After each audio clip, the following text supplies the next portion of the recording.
আজকের রেসিপি ঘুগনি, সহজ, ঝটপট আর টেস্টি। মা কাল রাতেই রাজমা, ছোলার ডাল আর কাবলি ছোলা একসাথে ভিজায় রাখছিল, আর এখন ওগুলো সিদ্ধ করে রাখা। সেদ্ধ আলু, টমেটো, শুকনো লঙ্কা, জিরা, তেজপাতা, কাঁচা লঙ্কা, আদা বাটা।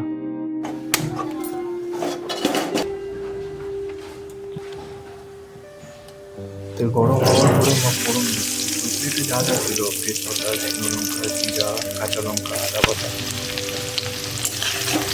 এগুলো হালকা ভাজা হলে মা কড়াইয়ে তেলে তারপর একটু লবণ দিয়ে ভালো করে মিক্স করে নেবে। এখন যাবে আলু, টমেটো, হালকা হলুদ,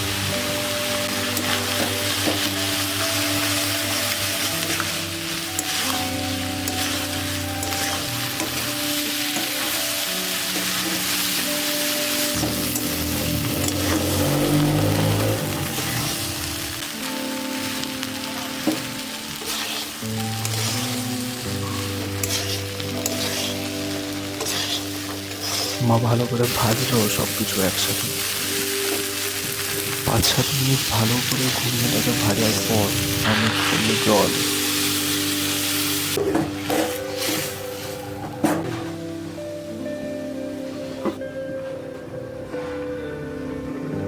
ঢেকে রান্না করলো 3-4 মিনিট, আর ডাল তো সিদ্ধ ছিলই, তাই বেশি সময় লাগে।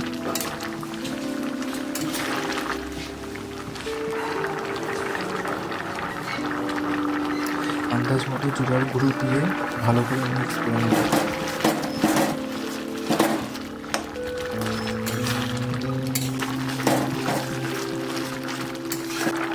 শেষে যখন জল শুকিয়ে আসছে তখন একটু গরম মশলা মিক্স করে দেবো, আর মার এই সিম্পল ঘুগনির রেসিপিটা রেডি।